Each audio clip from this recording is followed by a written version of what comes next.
حیل کے ذریعے سے اپنے آپ کو ذمہ داریوں سے مبرہ کر لینا، اس کا نتیجہ پھر یہ نکلتا ہے۔ اللہ تعالیٰ مجھے اور آپ کو اس انجام بد سے بچائے۔ افتطمعون ان یؤمنوا لکم وقد کان فریق منہم یسمعون کلام اللہ ثم یحرفونہ من بعد ما عقلوہ وہم یعلمون۔ صدق اللہ العظیم۔ رب اشرح لی صدری ویسر لی امری واحلل عقدۃ من لسانی یفقہوا قولی۔ اللہم ربنا الہمنا رشدنا واعذنا من شرور انفسنا۔ اللہم ارنا الحق حقا وارزقنا اتباعہ وارنا الباطل باطلا وارزقنا اجتنابہ۔ اللہم وفقنا لما تحب وترضى۔ اللہم ربنا آنس وحشتنا فی قبورنا وارحمنا بالقرآن العظیم۔ اللہم اجعلہ لنا اماما ونورا وہدا ورحمہ۔ اللہم ذکرنا منہ ما نسینا وعلمنا منہ ما جہلنا وارزقنا تلاوتہ آناء اللیل وآناء النہار واجعلہ لنا حجتا یا رب العالمین، آمین۔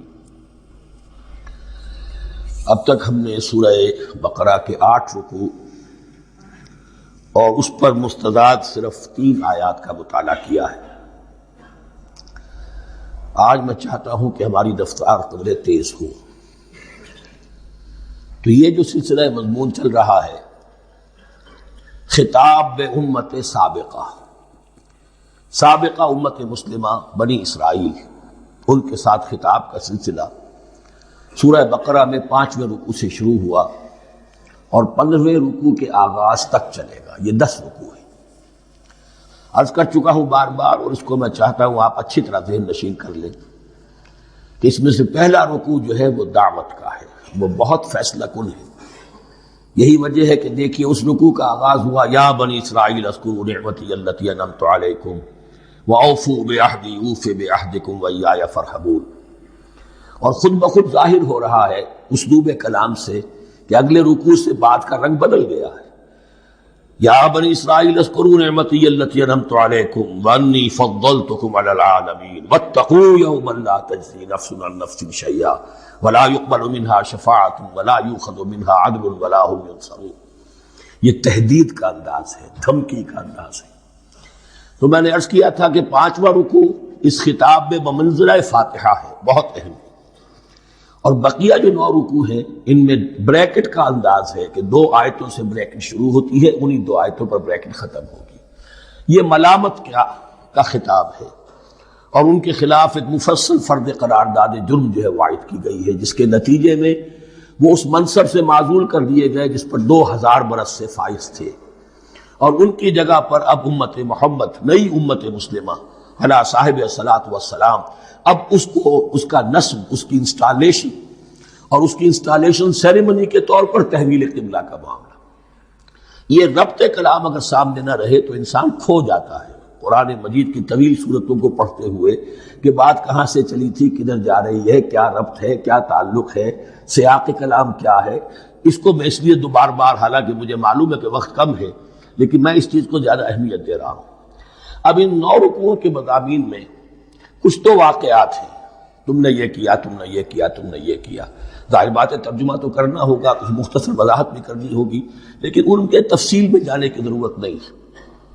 لیکن آپ نے دیکھا کہ کچھ واقعات کے بعد پھر کچھ ایسے یونیورسل ٹروتھس بیان ہوئے ہیں، ایسے عظیم حقائق کہ جو ابدی حقائق ہیں، ان کا کسی وقت سے، کسی قوم سے، کسی خاص گروہ سے تعلق نہیں، وہ تو اصول ہیں، سنت اللہ ہم انہیں کہہ سکتے ہیں، یہ اللہ کے جو عام قوانین ہیں، قواعد ہیں اس کائنات میں۔ ایک تو قوانین ہے طبعیہ، فزیکل لاز، ایک مورل لاز ہے کہ جو اس دنیا میں اللہ تعالیٰ کی طرف سے کار فرما ہے۔ تو جہاں وہ مورل لاز آتے ہیں جنہیں آپ کہا کرتے تھے جب بچپن میں کہانی پڑھی اور کہانی کے بعد لکھا اس کا مورل لیسن کیا ہے، اس کہانی سے سبق کیا حاصل ہوا، تو تھوڑے تھوڑے وقفے کے بعد وہ آیات آتی ہیں کہ جو اس گویا کہ اس سلسلہ کلام کے اندر یہ انتہائی اہمیت کی حامل ہے، اس لیے کہ وہ یونیورسل اہمیت کی حامل ہے، اور ان میں در حقیقت ایک رہنمائی پوشیدہ ہے موجودہ امت مسلمہ کے لیے۔ مثلا جتنا حصہ ہم اب تک پڑھ چکے ہیں ان میں سے پہلے تو وہ آیت یاد کیجئے وَضُرِبَتْ عَلَيْهِمُ الذِّلَّةُ وَالْمَسْكَنَةُ وَبَاءُوا بِغَضَبٍ مِّنَ اللَّهِ۔ معلوم ہوا کہ ایسا ہو سکتا ہے کہ ایک امت مسلمان ہو، اس پر اللہ کے بڑے فضل ہوئے ہوں، بڑا اکرام ہوا ہو، بہت انعام ہوا ہو، پھر وہ اپنی بے عملی یا بد عملی کے باعث اللہ تعالیٰ کے غضب کی مستحق ہو جائے اور ذلت اور مسکنت اس پر تھوپ دی جائے۔ یہ ایک یونیورسل ٹروتھ وہاں سے نکل آیا کہ ہمیں سوچنا ہوگا، یہ ایک لمحہ فکریہ ہے امت مسلمہ کیا کہ کیا ہم تو کہیں آج اس پوزیشن میں نہیں ہیں۔ حدیث میں آپ کو سنا چکا ہوں، لَيَأْتِيَنَّ عَلَىٰ أُمَّتِي مَا أَتَىٰ عَلَىٰ بَنِي إِسْرَائِيلَ حَسْبَ النَّعْلِ بِالنَّعْلِ۔ دوسرا اسی طرح کا یونیورسل ٹروتھ والا مقام تھا آخری جو ہم نے کل پڑھا ہے، ثُمَّ قَسَتْ قُلُوبُكُمْ وَهِيَ كَالْحِجَارَةِ أَوْ أَشَدُّ قَسْوَةً۔ کسی مسلمان امت کا یہ حال بھی ہو سکتا ہے کہ ان کے دل اتنے سخت ہو جائیں کہ سختی میں پتھروں کو اور چٹانوں کو مات دے جائیں۔ یہ بھی ایک کیفیت ہے جو سامنے آئی۔ حالانکہ قوم وہ ہے انی فضلتکم علی العالمین، از کجا تاب کجا، لیکن یہ حقیقت بھی ہمارے سامنے آئی کہ یہ چیزیں جو ہیں اپنی جگہ پر امکانات میں سے ہیں۔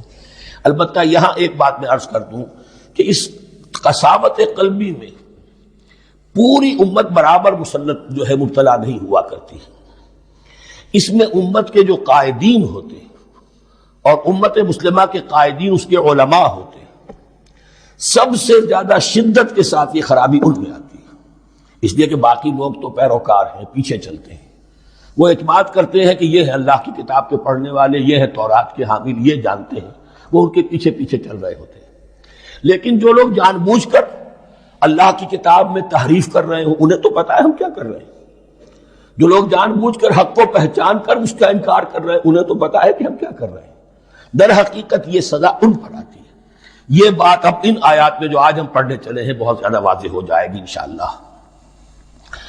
فرمایا افتطمعون ان یؤمنوا لکم، تو اے مسلمانوں کیا تم یہ توقع رکھتے ہو کہ یہ ایمان لے آئیں گے تم پر، تمہاری بات مان لیں گے؟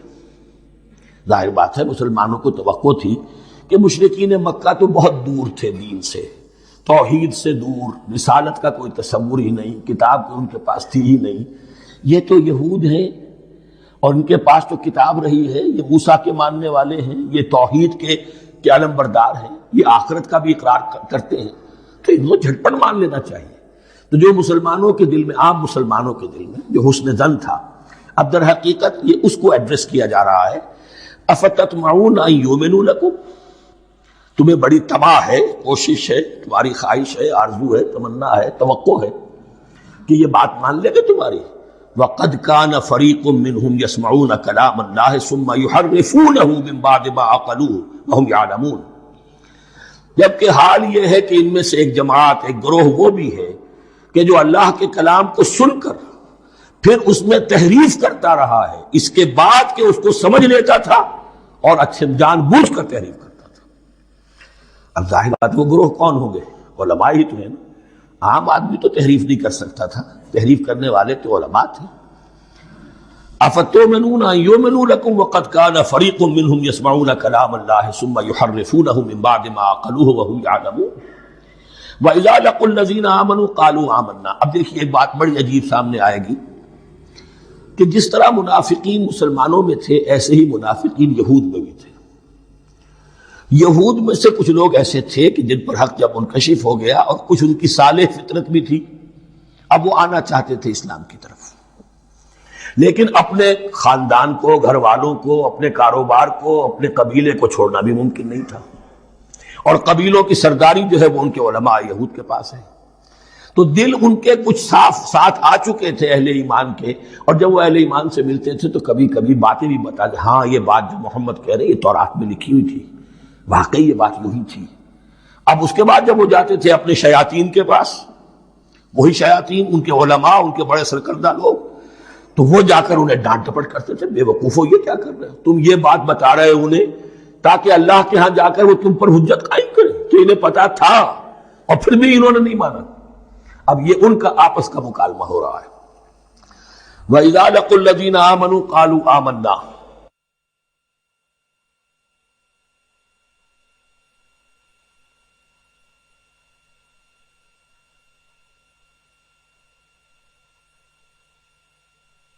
اور ان میں سے کچھ لوگ ہیں کہ جب ملتے ہیں اہل ایمان سے تو وہ کہتے ہیں ہم ایمان لے آئے.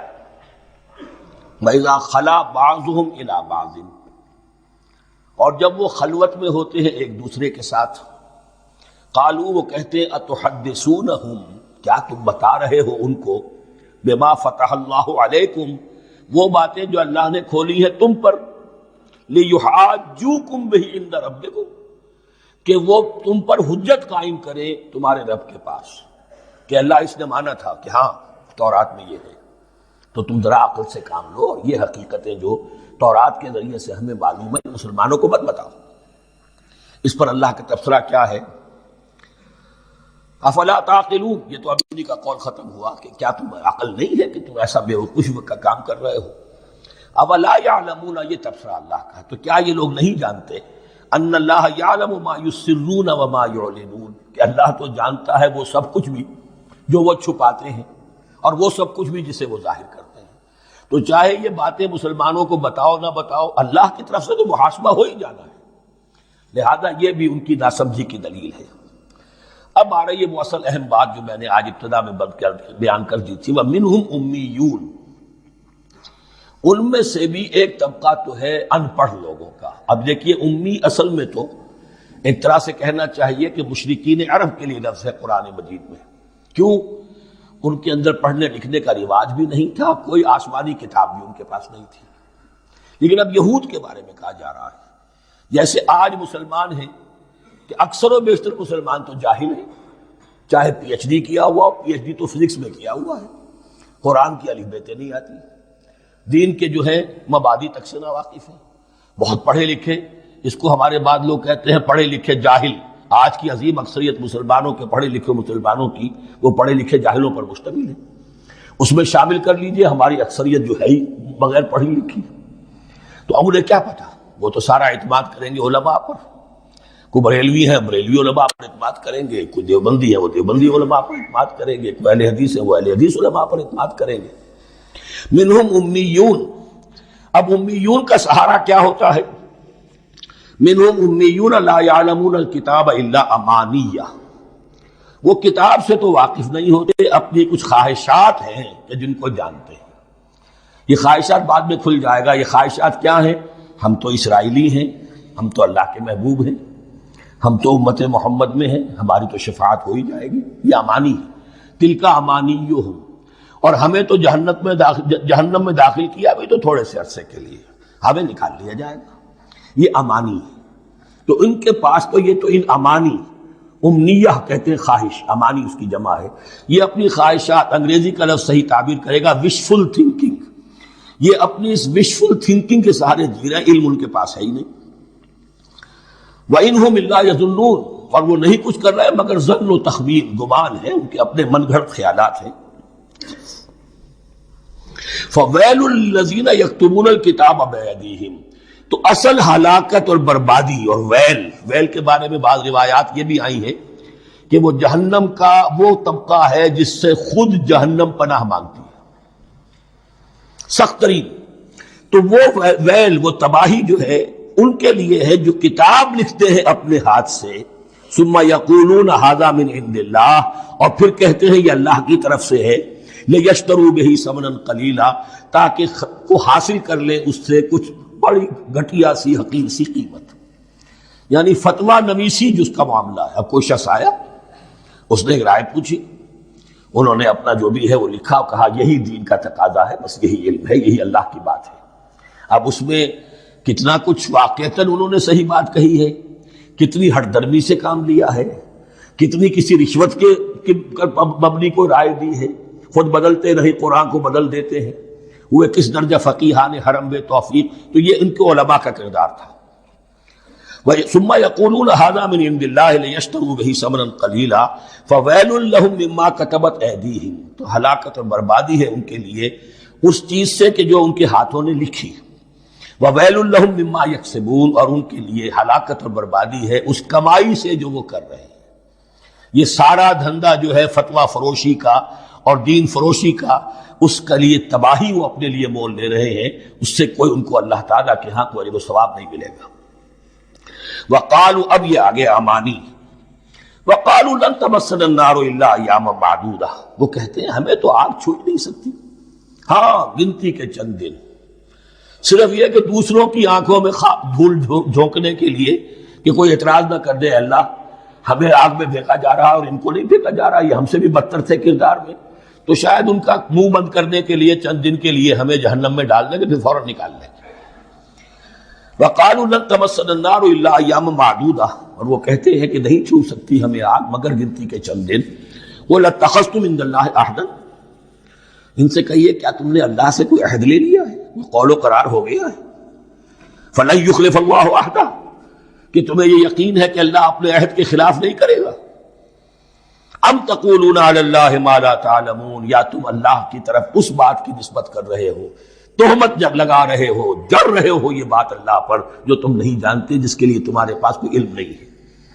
بلا من کسب سیئۃ، اب یہ انتہائی وہ یونیورسل ٹروتھس جو ہیں جو میں نے کہا تھا، ابدی حقائق، اس کی عظیم ترین حقیقت آ رہی ہے، نوٹ کیجئے، بلا کیوں نہیں، من کسب سیئۃ، جس شخص نے جان بوجھ کر ایک گناہ کمایا، لیکن گناہ بڑا، کبائر، صغائر نہیں، سیئۃ، یہ اس کی جو تنکیر ہے وہ ایک کا فائدہ بھی دے رہی ہے اور تفخیم کا بھی، جس نے بھی جان بوجھ کر کسبا، ایک گناہ کمایا، فاحاطت بہ خطیئتہ، اور اس کی خطا نے اس کا گھیراؤ کر لیا، یعنی ایک ہی گناہ ہے، سود کھا رہا ہے، باقی نماز ہے، تہجد ہے، یہ ہے وہ ہے، لیکن اس ایک گناہ کی برائی بھی اتنی اس کے گرد جو ہے چھا جائے گی کہ پھر اس کی یہ ساری نیکیاں ختم ہو کر ایک گناہ۔ بلا من کسب سیئۃ واحاطت بہ خطیئتہ فاولئک اصحاب النار هم فیہا خالدون، اس میں ہمارے مفسرین نے یہ لکھا ہے کہ اس کی خطا کاری اتنی اس کے اوپر چھا جائے کہ ایمان کا کوئی اثر باقی نہ رہے۔ اور المعاصی برید الکفر، یہ علماء کے ہاں اصول ہے کہ یہ جو گناہ ہوتے ہیں یہ ڈاک ہے کفر کی، ہوتے ہوتے گناہ پر مداومت اگر اس پر چلتا ہے تو اصل میں ہوتے ہوتے ہوتا یہ ہے کہ اسے پتہ بھی نہیں ہوتا، وہ اپنے آپ کو مسلمان سمجھتا ہے، اندر سے ایمان ختم ہو چکا ہوتا ہے، دیمک کی طرح جو ہے وہ دروازے کی چوکھٹ جو ہے کھائی گئی، اوپر صرف ایک ونیئر لگا ہوا ہے جو نظر نہیں آ رہا۔ یہ عقل جو ہے اللہ نے دیمک کو بھی دی ہے کہ چھوٹی سی چھپٹی چھوڑ دینا تاکہ دھوکہ کھاتے رہیں لوگ گھر والے، باقی یہ کہ اندر سے کھوکھلا کر دیا۔ اولئک اصحاب النار، یہ آگ والے ہیں، ہم فیہا خالدون، جو اس میں ہمیشہ ہمیشہ رہیں گے۔ یہ ہے قاعدہ کلیہ قرآن کا قطعی اور ابدی فیصلہ۔ والذین آمنوا وعملوا الصالحات، ہاں اس کے برعکس جو لوگ ایمان لائیں اور نیک عمل کریں۔ اب نیک عمل میں ہر شخص نے اپنا اپنا نظریہ بنا رکھا ہے، مراد نیک عمل قرآن مجید کا کیا ہے؟ دین کے سارے تقاضوں کو ادا کرنا، وہ نیک عمل ہوگا۔ آپ نے ایک نیکی لے لی، یتیم خانہ کھول دیا، بڑی فاؤنڈیشن بنا دی، بیواؤں کا انتظام ہو رہا ہے، لیکن کاروبار میں سودی لین دین ہے، جھوٹ ہے، فریب ہے، دھوکہ ہے، سب چل رہا ہے، تو یہ نہیں ہے۔ دین کے تقاضے یہ بھی ہے کہ دین کو قائم کرنے کی جد و جہد میں لگو، اس کی شرائط پوری کرو۔ تو فرمایا والذین آمنوا وعملوا الصالحات اولئک اصحاب الجنہ ھم فیہا خالدون، وہ ہیں جنت والے اور وہ اس میں ہمیشہ ہمیشہ رہیں گے۔ وَإِذْ أَخَذْنَا مِيثَاقَ بَنِي إِسْرَائِيلَ لَا تَعْبُدُونَ إِلَّا اللَّهَ، اور یاد کرو جب کہ ہم نے بنی اسرائیل سے عہد لیا تھا تم نہیں عبادت کرو گے کسی کی سوائے اللہ کے، وَبِالْوَالِدَيْنِ إِحْسَانًا، اور اس کے ساتھ دوسرا حکم، اور یہ اہم مقام ہے کہ اللہ کے حق کے فوراً بعد والدین کے حق کا ذکر قرآن مجید میں 4 مقامات پر آیا، ان میں سے ایک مقام یہ ہے وَبِالْوَالِدَيْنِ إِحْسَانًا، والدین کے ساتھ نیک سلوک کرو گے، وَذِي الْقُرْبَى، اور قرابت داروں کے ساتھ بھی، وَالْيَتَامَى، اور یتیموں کے ساتھ بھی، وَالْمَسَاكِينَ، اور محتاجوں کے لیے بھی، وَقُولُوا لِلنَّاسِ حُسْنًا، اور لوگوں سے اچھی بات کہو، اچھی بات کہو، صحیح بات کہو، امر بالمعروف کرتے رہو، نیکی کی دعوت دیتے رہو، وَأَقِيمُوا الصَّلَاةَ وَآتُوا الزَّكَاةَ، اور نماز قائم کرو، قبائل قائم رکھو اور زکوٰۃ ادا کرو گے، یہ گویا کہ معاہدہ ہو رہا ہے۔ ثُمَّ تَوَلَّيْتُمْ، پھر دیکھو تم نے اس سے پیٹھ موڑ لی، إِلَّا قَلِيلًا مِنْكُمْ، سوائے تم میں سے تھوڑے سے لوگوں کے، وَأَنْتُمْ مُعْرِضُونَ، اور تم ہو ہی پھر جانے والے، تمہاری یہ عادت گویا کہ طبیعت ثانیہ ہے، اب ایک خاص مثال آ رہی ہے، اس کے بعد پھر ایک بہت بڑا یونیورسل ٹروتھ آئے گا۔ مثال کیا ہے؟ اللہ نے ان سے ایک عہد لیا تھا، وَإِذْ أَخَذْنَا مِيثَاقَكُمْ، ہم نے تم سے یہ عہد بھی لیا تھا، لا تسفکون دماءکم، دیکھو اپنا خون نہیں بہاؤ گے، یعنی آپس میں جنگ نہیں کرو گے، لڑو گے نہیں، تم بنی اسرائیل ایک وحدت بن کر رہو گے، جیسے کہ قرآن مجید میں آیا ہے انما المؤمنون اخوۃ، تم بھائی بھائی ہو، لا تسفکون دماءکم، اپنا خون نہیں بہاؤ گے، ولا تخرجون انفسکم من دیارکم، اور نہ ہی تم نکالو گے اپنے کچھ لوگوں کو ان کے گھروں سے۔ اب یہاں مجھے وضاحت کرنی پڑے گی ورنہ بات سمجھ میں نہیں آئے گی کہ جب حضرت یوشع ابن نون کی سرکردگی میں بنی اسرائیل نے فلسطین کو فتح کرنا شروع کیا، اور سب سے پہلے جیریکو فتح کیا گیا شہر، اس کے بعد جب سارا فلسطین فتح کر لیا تو انہوں نے ایک مرکزی حکومت قائم نہیں کی، 12 قبیلوں نے 12 حکومتیں بنا لی، جیسے 12 چشمے تھے پانی کے ویسی 12 حکومتیں۔ اب ظاہر بات ہے جہاں 12 حکومتیں ہوں گی تو وہ طوائف الملوکی جس کو کہتے ہیں، آپس کی کھٹ پٹ ہوتی تھی، جنگیں ہوتی تھی، پھر ان میں سے ایک دوسرے پر حملہ کر کے وہاں کے لوگوں کو نکال باہر کرتے تھے، بھاگنے پر مجبور کر دیتے تھے، تو یہ تھی ان کی کیفیت۔ لیکن اس کے بعد پھر جب وہ لوگ چلے گئے کہیں کفار کے ملک میں چلے گئے، اب کفار نے جو ہے ان کو لا کر اور ان کے سامنے ان کے ہاں بیچنا چاہا، چونکہ غلام بن گئے وہاں جا کر، یا انہوں نے غلام بنا لیا، تو اب فدیہ دے کر چھڑا رہے ہیں کہ ہمیں حکم دیا گیا ہے کہ جو بھی تمہارا اسرائیلی بھائی ہو اس کو فدیہ دے کر چھڑا لو اگر کہیں وہ اسیر ہو جائے۔ تو ایک حکم کو تو مانا نہیں اور دوسرے پر عمل ہو رہا ہے۔ حکم تو یہ تھا کہ آپس میں خون ریزی کرو ہی نہیں، وہ اس حکم کو تو توڑ دیا، لیکن بڑے متقیانہ انداز میں اب جو اس وقت اس کی وجہ سے جو غلام بن گئے یا اسیر ہو گئے اب ان کو چھڑوا رہے کہ اللہ کا حکم ہے، شریعت کا حکم ہے۔ یہ ہے وہ تضاد جو مسلمان امتوں کے اندر ہو جاتا ہے، اس پر آئے گا وہ یونیورسل ٹروتھ۔ وَإِذْ أَخَذْنَا مِيثَاقَكُمْ لَا تَسْفِكُونَ دِمَاءَكُمْ، جب یاد کرو جب کہ ہم نے تم سے عہد لیا تھا کہ تم اپنا خون نہیں بہاؤ گے، وَلَا تُخْرِجُونَ أَنفُسَكُم مِّن دِيَارِكُمْ، اور نہ ہی تم اپنے آپ کو اپنے لوگوں کو ان کے گھروں سے نکالو گے، ثُمَّ أَقْرَرْتُمْ وَأَنْتُمْ تَشْهَدُونَ، پھر تم نے اقرار کیا تھا اس عہد کو اور قول و قرار کو مان لیا تھا پورے شعور کے ساتھ، تشہدون مانتے ہوئے، ثم انتم ہؤلاء، پھر تم وہی ہو، تم ہی ہو وہ تو تقتلون انفسکم، اپنے ہی لوگوں کو قتل بھی کرتے ہو، وتخرجون فریقا منکم من دیارہم، اور اپنے ہی لوگوں میں سے کچھ لوگوں کو ان کے گھروں سے باہر نکالتے ہو، تظاہرون علیہم بالاسم والعدوان، ان پر چڑھائی کرتے ہو گناہ کے ساتھ بھی اور زیادتی کے ساتھ بھی، وَإِن یاتوکم اسارا، اور اگر وہ قیدی بن کر تمہارے پاس آتے ہیں تفادوہم، تو اب تم ان کا فدیہ دے کر انہیں چھڑاتے ہو، وَهُوَ مُحَرَّمٌ عَلَيْكُمْ إِخْرَاجُهُمْ، حالانکہ ان کا تو نکالنا ہی تم پر حرام کیا گیا تھا۔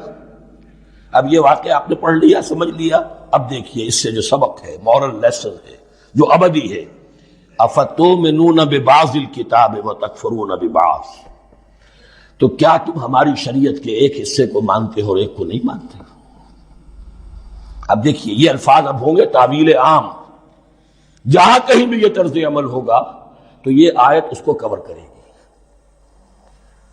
افتؤمنون ببعض الکتاب وتکفرون ببعض، تو کیا تم مانتے ہو ہماری کتاب کے ایک حصے کو اور ایک کو نہیں مانتے؟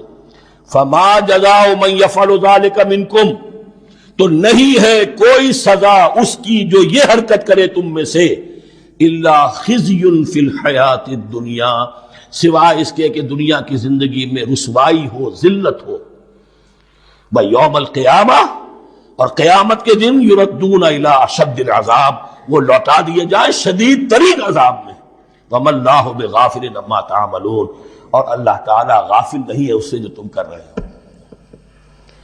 آج امت مسلمہ پر 100% یہ آیت منطبق ہو رہی ہے، پورے دین پر چلنے کو تیار نہیں، ہر گروہ نے کوئی ایک شے حلال کر لی اپنے لیے، ملازم پیشہ طبقہ ہے، رشوت حلال ہے، کیا کرے اس کے بغیر گزارا نہیں ہوتا، کاروباری طبقہ ہے، سود کیا کرے اس کے بغیر تو یہ کاروبار چلتا نہیں، فلاں ہر ایک کے لیے، ہر ایک نے، یہ جو طوائف ہے ان سے جا کے پوچھیے، وہ بھی کہتے کیا کریں ہم، ہمارا یہ دھندا ہے، ہم بھی محنت کرتی ہیں، مشقت کرتی ہیں۔ ابھی ٹی وی پر میں نے دیکھا بنگال کی پروسٹیٹیوٹس مسلمان جو ہیں ان کے کچھ انٹرویوز لیے گئے کہ ہم پر کیوں پابندی عائد کرنے کی کوشش کی جا رہی ہے، یہ بھی ایک محنت ہے جو ہم کرتی ہیں، اور یہ کہ ان میں سے آپ کو یہ بھی معلوم ہے کہ ان میں سے بعض ایسی ہوتی ہیں وہ جب جب محرم کے دن آئیں گے کالے کپڑے پہنے گی، جلوسوں کے ساتھ ہوں گی، اور یہ مزاروں کے اوپر اکثر و بیشتر وہی ہوتی ہیں، دمال کھیلتی ہیں، جو کچھ کرتی ہیں وہ نیکی ان کے ہاں بھی ہے۔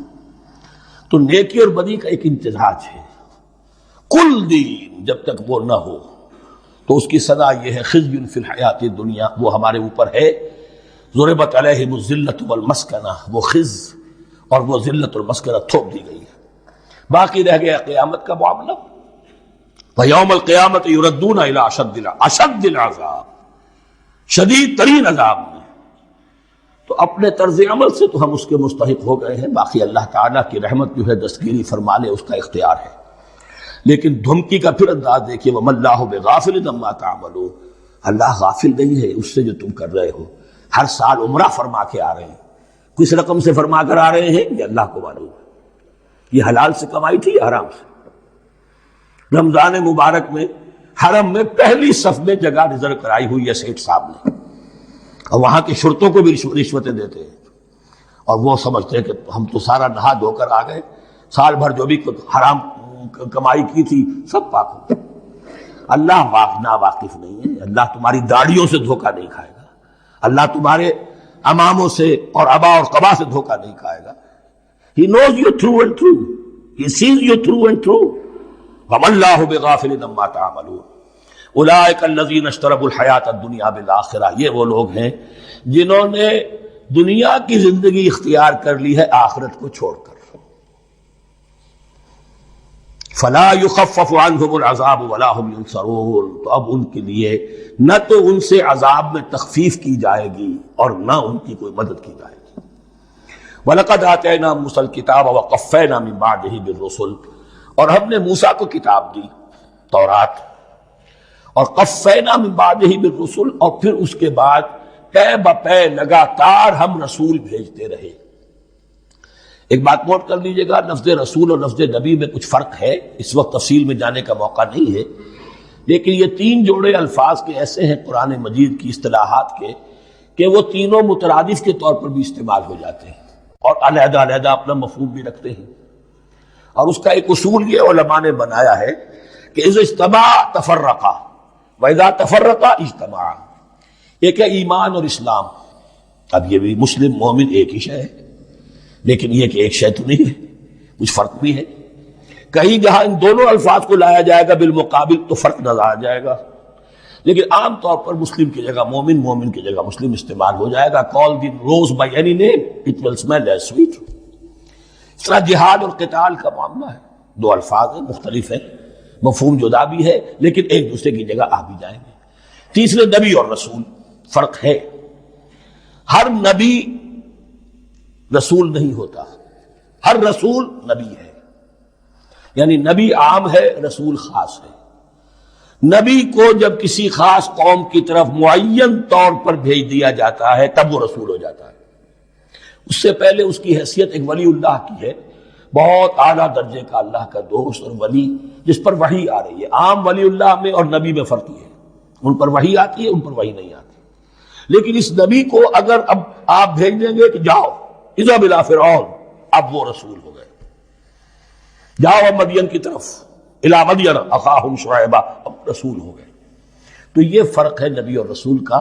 جیسے آپ کے ہاں سی ایس پی کاڈر ہے، اب وہ ڈی سی بھی لگ سکتا ہے، کہیں وہ جوائنٹ سیکرٹری لگا ہوا ہے، کہیں ناپسندیدہ آدمی ہے تو او ایس ڈی لگایا ہوا ہے کہیں، لیکن اس کا کاڈر برقرار رہے گا، سی ایس پی تو ہے۔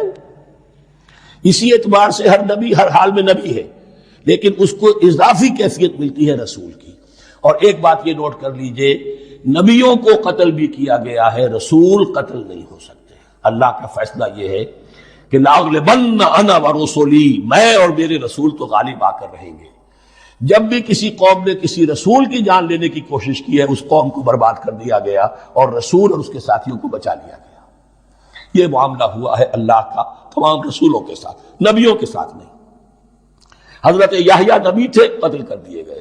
حضرت عیسیٰ رسول تھے، قتل نہیں کیے جا سکتے تھے، ان کو زندہ آسمان پر اٹھا لیا گیا۔ اب وہی دوبارہ آئیں گے، تو رسول جو ہے وہ قتل نہیں ہوتا۔ اور اسی اعتبار سے حضور کی بڑی گہری تمنا تھی، لَوَدِدتُّ أَنْ أُقْتَلَ فِي سَبِيلِ اللَّهِ ثُمَّ أُحْيَا ثُمَّ أُقْتَلَ ثُمَّ أُحْيَا، میری بڑی خواہش ہے میں اللہ کی راہ میں قتل ہو جاؤں، پھر زندہ کیا جاؤں، پھر قتل کیا جاؤں، پھر اللہ کی راہ میں پھر زندہ کیا جاؤں، پھر قتل کیا جاؤں. لیکن اللہ نے یہ خواہش آپ کی پوری نہیں کی، اس لیے کہ آپ اللہ کے رسول تھے. اب یہاں نوٹ کیجئے گا، یہاں لفظ رسول تو آ گیا ہے لیکن یہ نبی کے معنی میں ہے. قفینا من بعدہ بالرسل، اس لیے کہ رسول حضرت موسیٰ کے بعد حضرت عیسیٰ ہی ہے، درمیان میں پروفٹس ہیں، prophets of the old testament, یہ انبیاء ہیں لیکن ان کے لیے لفظ رسول آ گیا ہے. وَآتَيْنَا عِيسَى ابْنَ مَرْيَمَ الْبَيِّنَاتِ وَأَيَّدْنَاهُ بِرُوحِ الْقُدُسِ، اور ہم نے عیسیٰ کو بڑی واضح نشانیاں دی. حصی معجزات جتنے حضرت مسیح کو دیے گئے ہیں ویسے اور کسی نبی کو نہیں دیے گئے. یہ بعد میں تذکرہ آ جائے گا سورہ آل عمران میں. اور ہم نے مدد کی ان کی روح القدس کے ساتھ، حضرت جبرائیل کی خاص تائید انہیں حاصل تھی. ظاہر بات ہے، میں نے عرض کیا ہے کہ جو معجزہ ہوتا ہے وہ کسی نبی کی اپنی طاقت سے اس کا ظہور نہیں ہوتا، رسول کے کسی طاقت سے، یا کرامت کسی ولی اللہ کے اپنے اختیار میں نہیں ہوتی، یہ اللہ کی طرف سے، اور اس کے لیے ظہور جو ہوتا ہے وہ فرشتوں کے ذریعے سے. ایدناہ بروح القدس. افکلما جاءکم رسول بما لا تہوی انفسکم، اب یہاں پر تبصرہ ہو رہا ہے جو بھی کچھ یہود نے کیا حضرت مسیح کے ساتھ، وہ چونکہ معلوم ہے اس کا تذکرہ نہیں کیا، صرف اس پر تبصرہ ہو رہا ہے. تو جب بھی کبھی تمہارے پاس کوئی رسول آیا، بما لا تہوی انفسکم، وہ چیز لے کر جو تمہارے جیوں کو، تمہارے من کو بھائی نہیں، اچھی نہیں لگی، استکبرتم، تم نے استکبار کیا. وہی استکبار جو عزازیل نے کیا تھا اور ابلیس بن گیا. ابا واستکبر. استکبرتم ففریقا کذبتم وفریقا تقتلون، تو کچھ کو تو تم نے صرف ان کی تردید ہی کی اور کچھ کو تم نے قتل بھی کیا. تقتلون، تو یہ انبیاء کے قتل ہو سکتا ہے. اور نمبر 2 ایک رائے یہ دی گئی ہے، تقتلون جو ہے قتل تم نہیں آیا ہے، یہ فعل مضارع ہے، اور فعل مضارع کے اندر ایک فعل جاری رہتا ہے، ختم نہیں ہوتا. گویا کہ تم قتل کرنے کی کوشش کرتے رہے. بعض لوگوں کی تو جان کے در پہ ہو گئے. وَقَالُوا قُلُوبُنَا غُلْفٌ، اور انہوں نے کہا ہے کہ ہمارے دل تو غلافوں کے اندر بند ہیں. یہ اس کو ملائیے پہلی آیت جو آج ہم نے پڑھی ہے، أَفَتَطْمَعُونَ أَن يُؤْمِنُوا لَكُمْ، تو اے مسلمانوں کیا تم یہ توقع رکھتے ہو اور چاہتے ہو کہ یہ تمہاری بات مان لیں گے؟ ان کی اس خواہش کے جواب میں جو وہ کہتے تھے وہ یہ قول ہے، وَقَالُوا قُلُوبُنَا غُلْفٌ، ہمارے دل غلافوں میں ہے، میاں تمہاری بات ہم پر اثر نہیں کر سکتی، جاؤ کسی اور سے بات کرو. آج بھی آپ کو یہ الفاظ سننے کو مل جائیں گے، قلوبنا غلف، ہمارے دل تو غلافوں میں ہے، بڑے مضبوط ہیں، مستحکم ہیں، تمہاری بات اس میں گھر کر ہی نہیں سکتی. بل لعنہم اللہ بکفرہم، یہ ہے تبصرہ. جس کو یہ کہہ رہے ہیں کہ ہمارے دل محفوظ ہیں اور غلافوں میں ہیں، حقیقت میں تو ان پر لعنت ہو چکی ہے اللہ کی طرف سے ان کے کفر کی وجہ سے. فقلیلا ما یؤمنون، تو واقعتاً اب کم ہی ہوں گے ان میں سے جو ایمان لائیں گے. فلما جاءہم کتاب من اللہ مصدق لما معہم، اب یہاں پر ذکر ہو رہا ہے خود حضور صلی اللہ علیہ وسلم کا. اور جب آ گئی ان کے پاس کتاب اللہ کے پاس سے، یعنی یہ قرآن، مصدق لما معہم، جو اس کی تصدیق کرتے ہوئے آیا جو ان کے پاس ہے. میں اس کی وضاحت کر چکا ہوں. قرآن ایک طرف تصدیق کرتا ہے تورات اور انجیل کی، اور دوسری طرف وہ مصداق بن کر آیا ہے تورات اور انجیل کی پیشن گوئیوں کا. وَكَانُوا مِن قَبْلُ يَسْتَفْتِحُونَ عَلَى الَّذِينَ كَفَرُوا، اور ان کا حال یہ تھا کہ وہ آخری کتاب اور آخری نبی کے حوالے اور واسطے سے اللہ تعالیٰ سے فتح کی دعائیں کیا کرتے تھے کافروں کے خلاف. ہوتا کیا تھا کہ یہ 3 قبیلے مدینے میں آ گئے کہ جو یہودی تھے، بنو قینقاع، بنو نذیر اور بنو قریظہ. اسی میں وہاں رہتے تھے اوس اور خزرج جو یمن سے آئے تھے، اصل عربی قبائل تھے. پھر آس پاس کے قبائل بھی تھے، وہ سب کے سب امیین میں سے تھے، ان کے پاس نہ کوئی کتاب، نہ کوئی شریعت، نہ کسی نبوت سے آگاہ.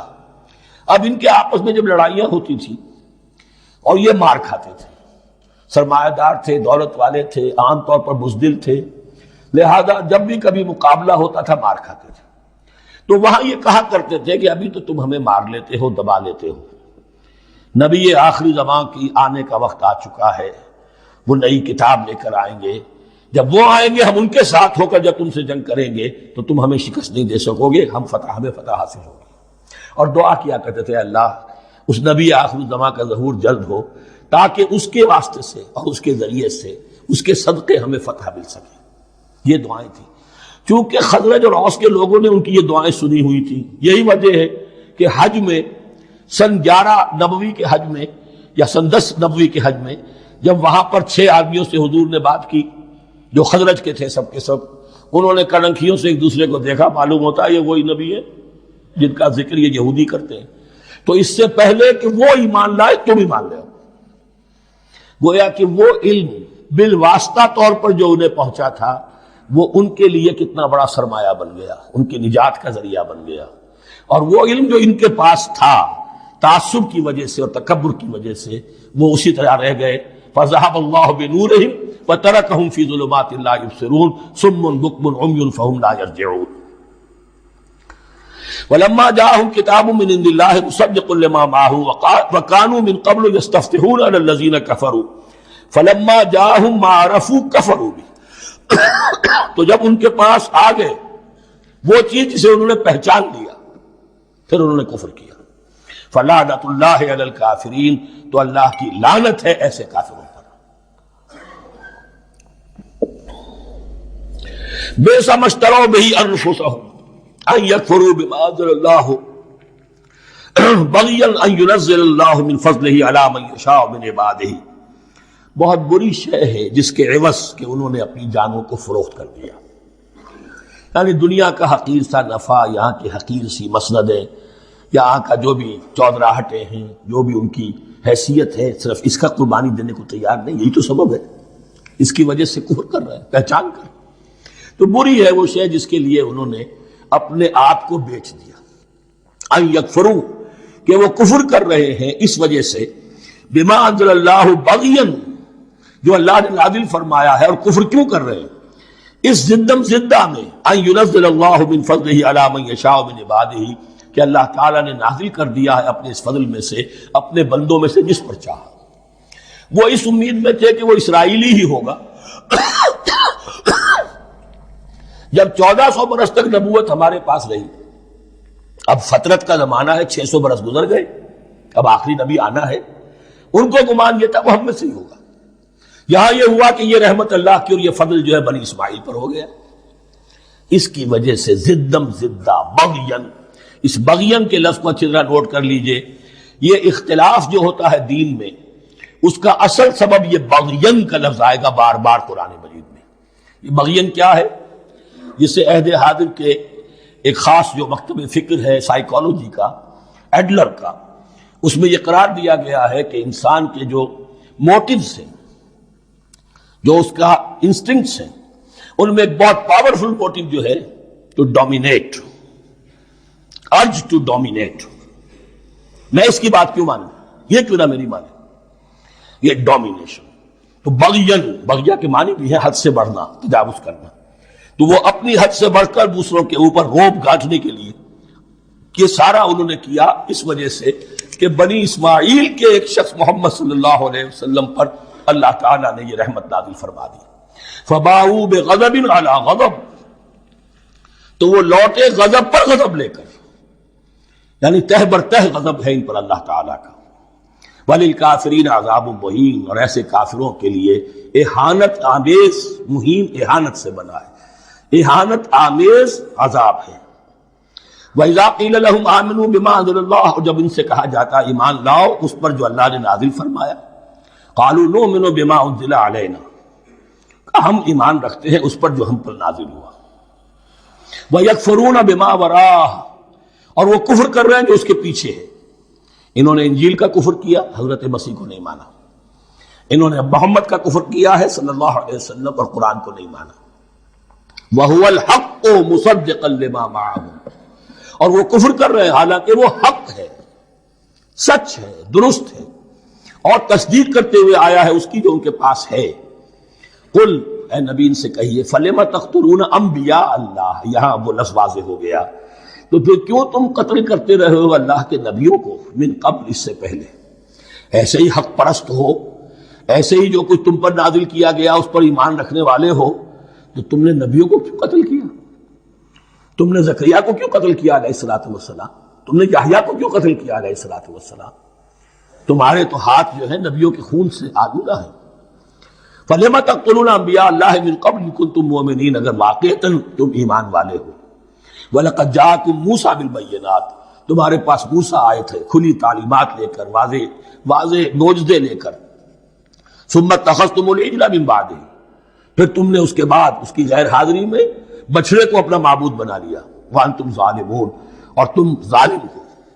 وَإِذْ أَخَذْنَا مِيثَاقَكُمْ وَرَفَعْنَا فَوْقَكُمُ الطُّورَ، یاد کرو جب کہ ہم نے تم سے عہد لیا تھا اور تمہارے اوپر کوہ طور کو معلق کر دیا تھا۔ خُذُوا مَا آتَيْنَاكُمْ بِقُوَّةٍ، پکڑو اس کو مضبوطی کے ساتھ جو ہم نے تمہیں دیا ہے۔ وَاسْمَعُوا، اور سنو۔ قَالُوا سَمِعْنَا وَعَصَيْنَا، انہوں نے کہا ہم نے سنا اور نافرمانی کی۔ یہ ان کی ایک اور بیماری تھی، الفاظ کو ذرا سا چکر دے کر ایسے پڑھنا کہ مفہوم جو ہے بالکل بدل جائے۔ کوئی اعتراض کرے تو کہے گا کوئی شخص کہ اپنے کانوں کا جا کے میل نکلوائیے، میں نے تو اطعنا کہا تھا، آپ کو عصینا سننے میں آ گیا۔ لیکن وہ اپنے لوگ جو ہوتے تھے ان کے منافقوں کے، اور آپس میں جو ہوتے تھے وہی منافق اس وقت حضرت موسیٰ کے ساتھ کردار تو ایک ہی رہا ہے ہمیشہ سے۔ اس کردار کے لوگ جو ہے یہ حرکتیں کرتے تھے، اور پھر ان سے سرزنش کی جاتی کہ بھائی ہم نے تو کہا تھا سمعنا واطعنا، آپ کے اپنی سماعت میں کوئی خلل ہوگا۔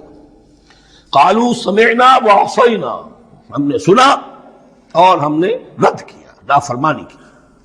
وَأُشْرِبُوا فِي قُلُوبِهِمُ الْعِجْلَ بِكُفْرِهِمْ، اور ان کے اس کفر کی پاداش میں یا کفران نعمت کی سزا کے طور پر ان کے دلوں میں بچھڑے کی محبت اور تقدس جو ہے وہ پلا دیا گیا۔ قُلْ بِئْسَ مَا يَأْمُرُكُمْ بِهِ إِيمَانُكُمْ إِن كُنتُم مُؤْمِنِينَ، کہیے ان سے بری ہیں یہ باتیں، برا ہے وہ جس کا کہ حکم دے رہا ہے تمہیں تمہارا ایمان کے ساتھ یہ حرکتیں۔ ان کنتم مومنین، اگر تم مومن ہو تو کیا ایمان کے ساتھ یہ حرکتیں ممکن ہوتی ہیں؟ قل ان كانت لكم الدار الآخرة عند الله خالصة من دون الناس فتمنوا الموت ان كنتم صادقین۔ پھر یہ ایک یونیورسل ٹروتھ آ رہا ہے، بہت اہم، اس کو کرتے ہوئے خود انٹروسپیکشن کی ضرورت ہے پڑھتے ہوئے، کیونکہ ان کا یہ خیال تھا نحن ابناء اللہ واحباؤہ، ہم تو اللہ کے بڑے چہیتے ہیں، بڑے لاڈلے ہیں، اولیاء ہیں، ہم پسندیدہ لوگ ہیں، we are the chosen people of the lord, یہ ان کا کہنا جو ہے یہ تو ان کی بڑی کھلی بات ہے۔ اور ان کا کہنا ہے کہ آخرت کا گھر تو ہمارے لیے ہے ہی ہے، اٹھا دو۔ اب دیکھیے لٹمس ٹیسٹ ان کے سامنے رکھا جا رہا ہے، لیکن یہ لٹمس ٹیسٹ میرے اور آپ کے لیے بھی ہے۔ قل ان كانت لكم الدار الآخرة عند الله خالصة من دون الناس، اے نبی ان سے کہیے کہ اگر تمہارے لیے آخرت کا گھر اللہ کے پاس خالص کر لیا گیا ہے دوسرے لوگوں کو چھوڑ کر، یعنی تمہاری ریزرویشن ہو چکی ہے وہاں، تمہارے لیے تو جنت ہی جنت ہے، فتمنوا الموت ان کنتم صادقین، تو اگر تم سچے ہو تو تمہیں موت کی تمنا کرنی چاہیے، موت کی تمنا کرو۔ اگر اتنا ہی یقین ہے جنت میں داخل ہونے کا تو دنیا میں رہنا تم پر گراں ہونا چاہیے۔ یہاں کی تو بہت سی کلفتیں ہیں، بہت سی محنتیں ہیں، مشقتیں ہیں، کتنی کوفت اٹھانی پڑ جاتی ہے۔ یقین اگر ہو کہ آخرت ہے اور وہاں میرا مقام جنت میں ہے تو زندگی تو لائبلٹی معلوم ہونی چاہیے، ایسٹ معلوم نہیں ہونا چاہیے۔ پھر تو دنیا سجن نظر آنی چاہیے، جیسا کہ حدیث میں فرمایا گیا الدنیا سجن المومن و جنت الکافر، یعنی کم سے کم یہ کہ دنیا میں زیادہ رہنے کی آرزو تو نہ ہو، یہ کم سے کم ہے۔ آخرت پر ایمان، اور اگر اپنا معاملہ اللہ کے ساتھ خلوص پر ہے، دھوکے بازی پہ نہیں ہے۔ بل الانسان علی نفسہ بصیرہ، ہر انسان کو معلوم ہے میں کہاں کھڑا ہوں۔ آپ کا دل آپ کو بتا دے گا آپ اللہ کے ساتھ دھوکے بازی کر رہے ہیں یا آپ کا معاملہ اللہ کے ساتھ خلوص و اخلاص پر مبنی ہے۔ اگر یقین ہے کہ خلوص و اخلاص پر ہے تو پھر تو یہ ہے کہ زندگی ایسٹ نہیں لائبلٹی، اور دنیا باغ نہیں قید خانہ نظر آنا چاہیے، اور اس میں انسان رہتا ہے ایک مجبوراً اللہ نے بھیجا ہے رہنا ہے، جو اس کی طرف سے ذمہ داریاں عائد کی گئی ہیں وہ ادا کرنی ہے، لیکن یہاں رہنے کی خواہش یہ اگر ہے تو یا تو آخرت پر ایمان نہیں یا اپنا اللہ کے ساتھ معاملہ خلوص اور اخلاص پر مبنی نہیں۔ دس از دی لٹمس ٹیسٹ۔ فتمنوا الموت ان کنتم صادقین ولن یتمنوه ابدا، اور یہ ہرگز نہیں کریں گے تمنا اس کی موت کی، بما قدمت ایدیہم، بسبب ان کرتوتوں کے جو ان کے ہاتھوں نے آگے بھیجے ہوئے ہیں۔ ہر شخص کو معلوم ہے میں نے کیا کمائی کی ہے، کیا بھیجی ہے۔ واللہ علیم بالظالمین، اور اللہ ان ظالموں سے بخوبی واقف ہے۔ وَلَتَجِدَنَّهُمْ أَحْرَصَ النَّاسِ عَلَىٰ حَيَاةٍ، اور تم انہیں دیکھو گے اس دنیا کی زندگی پر تمام انسانوں سے بڑھ کر حریص، وَمِنَ الَّذِينَ أَشْرَكُوا، یہاں تک کہ مشرکوں سے زیادہ حریص ہے۔ اور یہ بات صحیح ہے، اہل ایمان کے ساتھ مقابلہ مشرکین نے کیا، کھل کر میدان میں آ کر کیا، ڈٹ کر کیا، اپنی جانیں اپنے باطل معبودوں کے لیے قربان کی۔ یہودی نہیں لڑ سکے، من ورائے جدر، فصیلوں کے پیچھے سے اور ادھر سے، لیکن سامنے آ کر مقابلہ نہیں کر سکے، اس لیے کہ انہیں جانیں بہت عزیز تھی۔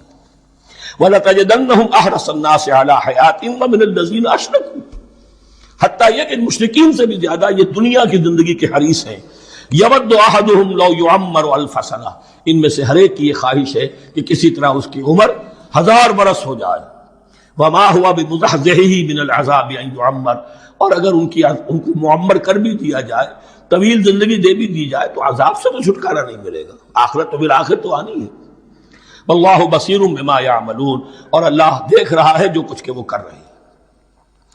قل من کان عدوا لجبریل فإنہ نزلہ علی قلبک، اب جیسا کہ میں نے عرض کیا کہ ان کا خیال یہ تھا کہ آخری نبوت کا وقت تو قریب ہے، ہوگا وہ کوئی اسرائیلی، ہوگا ہم میں سے۔ معاملہ ہو گیا تلپٹ، اللہ نے ان کی آزمائش اتنی بڑی کر لی کہ جنہیں حقیر سمجھتے تھے، بڑی امیین ہیں، ان پڑھ ہیں، نہ ان کے پاس کتاب، نہ کوئی شریعت، نہ کوئی قانون، نہ کوئی ضابطہ، کچھ بھی نہیں۔ اللہ نے ان میں سے ایک آدمی کو، ایک شخص کو چن لیا، لہذا ان کے لیے اب ان کے اندر دشمنی پیدا ہوئی۔ کس سے؟ گالیاں دینے لگے حضرت جبرائیل کو، اس نے دشمنی کی ہے ہمارے ساتھ، آ تو رہا تھا پیغام ہم میں سے کسی کے لیے، لے گیا ادھر۔ اور یہ بات آپ کو شاید بڑی عجیب لگے، لیکن یہ کہ شیخ احمد سرہندی رحمۃ اللہ علیہ نے اپنے مکاتیب میں یہ لکھا ہے کہ اہل تشیع کا ایک فرقہ ایسا بھی رہا ہے، میں نہیں جانتا کہ آج بھی ہے یا نہیں ہے، جس کو غرابیہ کہتے تھے۔ غرابیہ، ان کا عقیدہ یہ تھا کہ حضرت محمد صلی اللہ علیہ وسلم اور حضرت علی رضی اللہ تعالی عنہ، ان کی ارواح بالکل ایک دوسرے کے ایسے مشابہ تھیں جیسے ایک کوا دوسرے کوے کے مشابہ ہوتا ہے، غراب کوے کو کہتے ہیں۔ تو جبریل دھوکہ کھا گئے، وہ وہی اللہ نے بھیجی تھی علی کے لیے، لے گئے محمد کے پاس صلی اللہ علیہ وسلم۔ تو یہ بات جو شیخ احمد سرہندی کی لکھی ہوئی غرابیہ فرقہ ان کا، اب مجھے یہ نہیں معلوم کہ اب بھی ہے یا نہیں ہے، لیکن یہ بات یہود کے ہاں جو ہے وہ موجود تھی۔ اور بات جان لیجئے، لَيَأْتِيَنَّ عَلَىٰ أُمَّتِي مَا أَتَىٰ عَلَىٰ بَنِي إِسْرَائِيلَ حَسْبَ النَّعْلِ بِالنَّعْلِ، اس کی حقیقت اور سے اور منکشف ہوتی چلی جائے گی۔ تو اب یہاں فرمایا قُلْ مَنْ كَانَ عَدُوًّا لِجِبْرِيلَ، اے نبی کہہ دیجئے جو کوئی بھی دشمن ہو گیا ہو جبرائیل کا، فَإِنَّهُ نَزَّلَهُ عَلَىٰ قَلْبِكَ بِإِذْنِ اللَّهِ، تو اس نے تو نازل کیا ہے اس قرآن کو آپ کے دل پر اللہ کے حکم سے، جبرائیل کا اپنا اختیار تو نہیں تھا۔ مُصَدِّقًا لِمَا بَيْنَ يَدَيْهِ، اور یہ تصدیق کرتے ہوئے آیا ہے اس کی جو اس کے سامنے موجود ہے، وَهُدًى وَبُشْرَىٰ لِلْمُؤْمِنِينَ، اور ہدایت اور بشارت ہے اہل ایمان کے لیے۔ اور اس کے بعد اب فرمایا جا رہا ہے کہ اللہ اور اس کے رسول اور اس کے ملائکہ یہ ایک آرگینک ہول ہیں، یہ ایک جماعت ہے، ان میں کوئی رکھنا نہیں ہو سکتا، ان میں کوئی اختلاف نہیں ہو سکتا۔ اگر کوئی جبریل کا دشمن ہے تو وہ اللہ کا دشمن ہے، اگر کوئی اللہ کے سچے رسول کا دشمن ہے تو وہ اللہ کا دشمن ہے، جبریل کا بھی دشمن ہے۔ من کان عدوا للہ وملائکتہ ورسلہ وجبریل ومیکال فإن اللہ عدو للکافرین، تو کان کھول کر سن لو، جو کوئی دشمن ہے اللہ کا اور اس کے فرشتوں کا اور اس کے رسولوں کا اور جبرائیل کا اور میکائیل کا، تو اللہ تعالیٰ کی طرف سے بھی اعلان ہے کہ اللہ ایسے کافروں کا دشمن ہے۔ وَلَقَدْ أَنزَلْنَا إِلَيْكَ آيَاتٍ بَيِّنَاتٍ، اور اے نبی ہم نے آپ کی طرف نازل کر دی ہے روشن آیات۔ وَمَا يَكْفُرُ بِهَا إِلَّا الْفَاسِقُونَ، اور انکار نہیں کرتے ان کا مگر وہی کہ جو سرکش ہے۔ وَمَا يُضِلُّ بِهِ إِلَّا الْفَاسِقِينَ، تیسرے رکوع میں جو سورہ بقرہ کے الفاظ آئے تھے۔ أَوَكُلَّمَا عَاهَدُوا عَهْدًا نَبَذَهُ فَرِيقٌ مِّنْهُمْ، تو جب بھی کبھی انہوں نے کوئی عہد کیا، اللہ سے میثاق کیا، اللہ کے رسولوں سے کوئی عہد کیا، نبذہ فریق منہم، ان میں سے ایک گروہ نے اس معاہدے کو پھینک دیا اٹھا کر.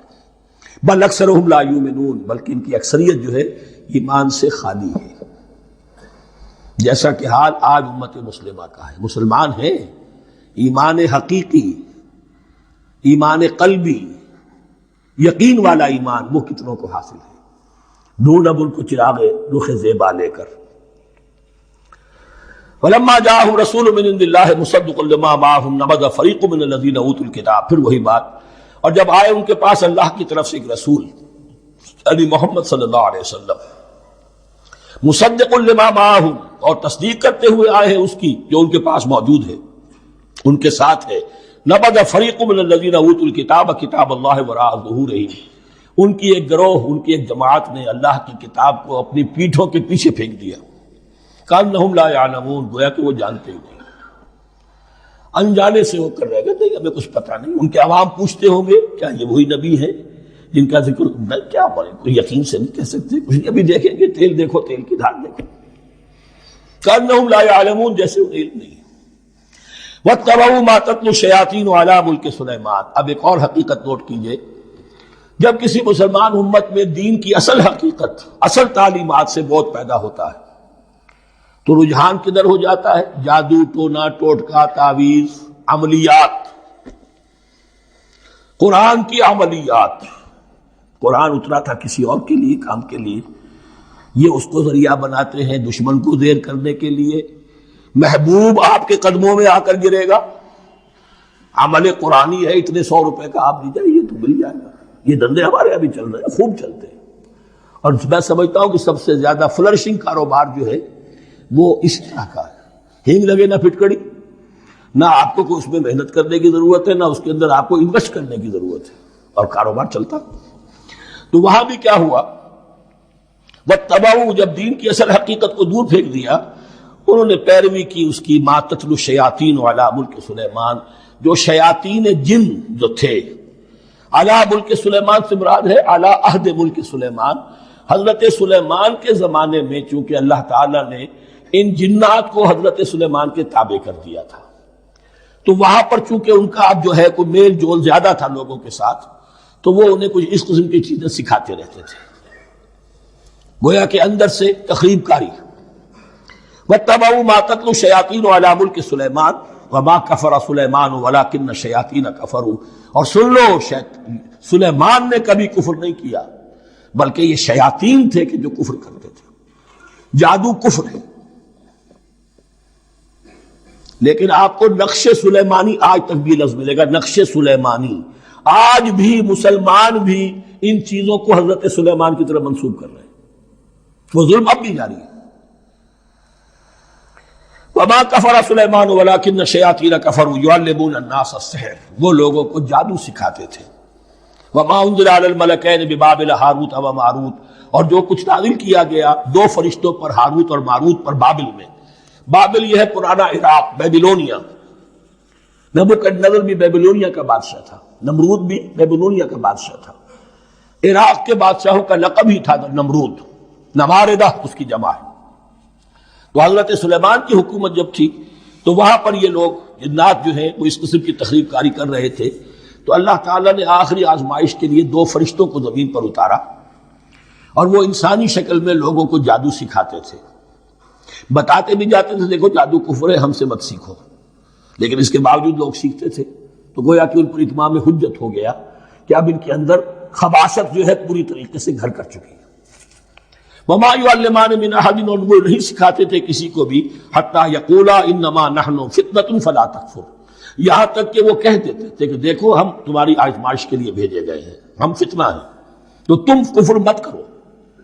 فیتعلمون منہما ما یفرقون به بین المرء وزوجہ، تو وہ سیکھتے تھے ان دونوں سے وہ شے کہ جس کے ذریعے سے تفریق کر سکے ایک شخص اور اس کی بیوی کے درمیان، تفرقہ ڈالنا گھروں کے اندر، فساد. اب بھی یہ عورتوں کے اندر یہ کام بڑی تیزی کے ساتھ چلتے ہیں، تعویذ اور دھاگے اور کیا کچھ گنڈے چلتے ہیں. وما هم بضارین بہ من احد، اور نہیں تھے وہ ضرر پہنچانے والے کسی کو کچھ بھی الا باذن اللہ. ایمان کا تقاضا یہ ہے کہ چاہے کوئی دوا ہو وہ بھی باذن رب کام کرے گی ورنہ نہیں۔ کوئی اور اسباب طبیعیہ ہے، ان کے بھی اثرات ظاہر ہوں گے اگر اللہ چاہے گا، اس کے بغیر کچھ نہیں ہو سکتا۔ جادو کا بھی اثر ہوگا تو اللہ کے اذن سے ہوگا۔ تو بندہ مومن کو ڈٹے رہنا چاہیے اور مقابلہ کرنا چاہیے۔ وما هم بضارین به من احد الا باذن اللہ ويتعلمون ما يضرهم ولا ينفعهم، اور وہ سیکھتے تھے ان سے وہ چیزیں جو ان کے لیے مضرت بخش تھی، ضرر پہنچانے والی، اور انہیں نفع نہیں پہنچاتی تھی۔ وَلَقَدْ عَلِمُوا لَمَنِ اشْتَرَاهُ مَا لَهُ فِي الْآخِرَةِ مِنْ خَلَاقٍ، حالانکہ یہ بات ان کے علم میں آ چکی تھی کہ جس نے بھی اس چیز کو حاصل کیا، جادو سیکھا، اس کا پھر آخرت میں کوئی حصہ نہیں ہے۔ وَلَبِئْسَ مَا شَرَوْا بِهِ أَنفُسَهُمْ، اور بری تھی وہ چیز جس کے لیے انہوں نے اپنے آپ کو فروخت کر دیا۔ لَوْ كَانُوا يَعْلَمُونَ، کاش کہ انہیں علم ہوتا۔ وَلَوْ أَنَّهُمْ آمَنُوا وَاتَّقَوْا، اور اگر وہ